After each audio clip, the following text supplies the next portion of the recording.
Kita di Indonesia ini kan hidup dengan ancaman bencana hidrometeorologi yang makin hari makin nyata ya.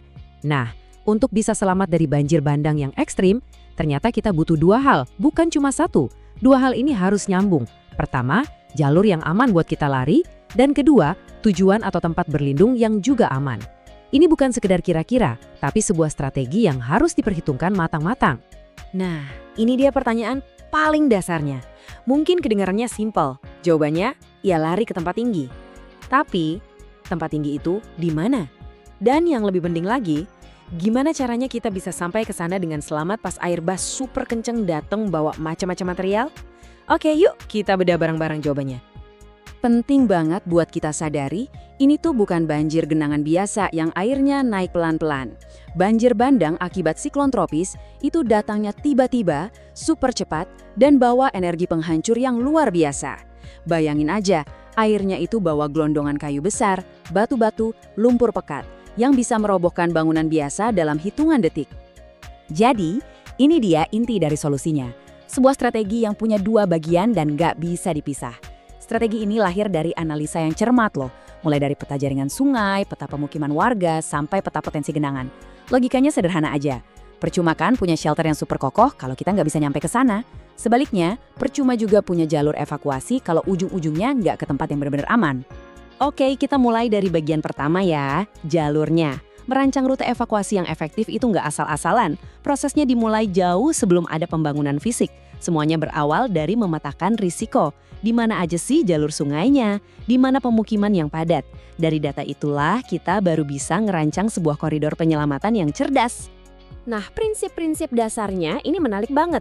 Tercepat dan terpendek, oke, itu jelas. Tapi yang paling krusial yang jadi kunci adalah teraman.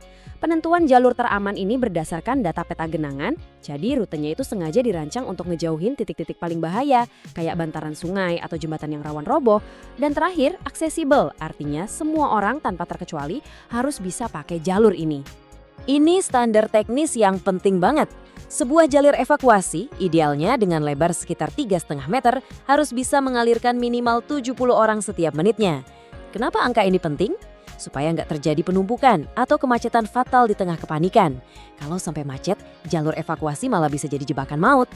Dan gambar ini nunjukin cara kerjanya dengan sangat jelas.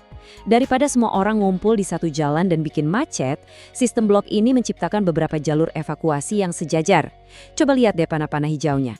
Semuanya bergerak menjauh dari sungai dan pantai, memecah kerumunan jadi arus-arus yang lebih kecil dan lancar, langsung menuju tempat yang lebih aman.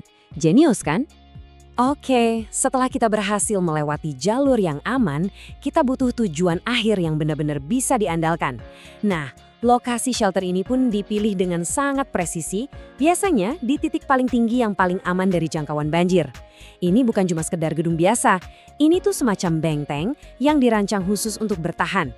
Perbandingan di gambar ini nunjukin perbedaannya dengan sangat jelas. Bangunan yang di kiri, yang punya dinding di lantai dasar, itu secara efektif melawan arus banjir. Akibatnya, fondasinya kegerus dan seluruh bangunannya bisa ambruk. Nah, desain yang benar itu yang di sebelah kanan. Dia justru bersahabat sama bencana. Dia membiarkan air, lumpur, dan puing-puing lewat bebas di kolongnya, jadi struktur utamanya di atas tetap aman. Jadi, ada 3 elemen kunci nih dalam pembangunannya. Pertama, platform atau lantai penyelamatannya harus tinggi banget. Kedua, ini tahapan yang krusial. Lantai dasarnya harus kosong melompong, nggak boleh ada dinding sama sekali. Dan ketiga, pilar-pilar penyangganya harus super kuat, karena pilar inilah yang bakal berhadapan langsung dengan hantaman material banjir yang berat-berat tadi. Terus, kenapa sih harus 10-12 meter? Angka ini bukan asal tebak loh. Ini berdasarkan pemodelan skenario banjir terburuk yang dihitung dari data-data historis dan proyeksi iklim.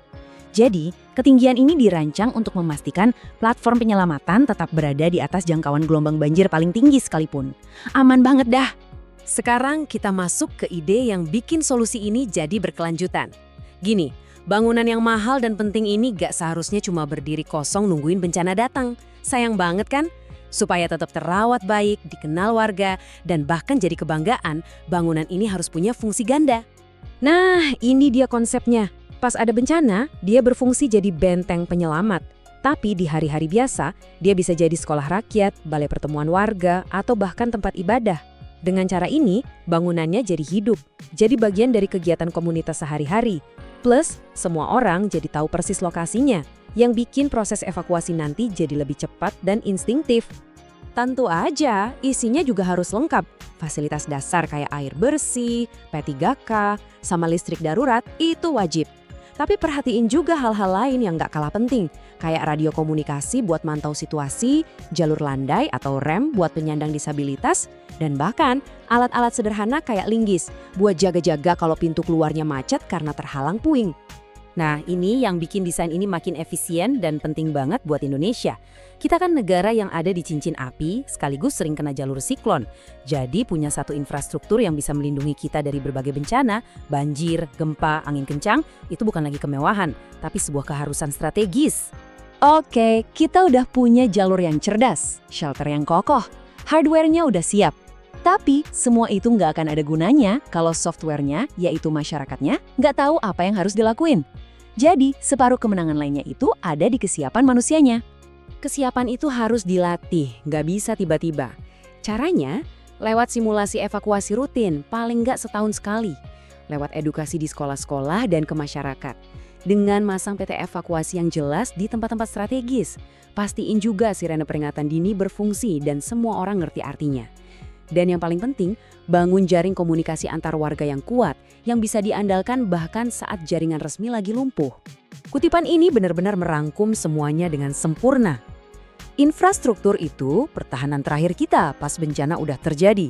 Tapi, latihan, pengetahuan, dan kesiapsiagaan itulah pertahanan pertama kita yang bekerja jauh sebelum air bah itu bahkan datang. Jadi, setelah kita lihat semua kemungkinan ini, dari jalur evakuasi yang cerdas, shelter multifungsi yang kokoh, sampai pentingnya latihan bareng, pertanyaannya sekarang kembali ke kita semua. Apakah kita cuma mau nunggu? Atau kita sebagai komunitas mau mulai bergerak untuk ikut serta membangun kesiapan ini demi bisa bertahan hidup?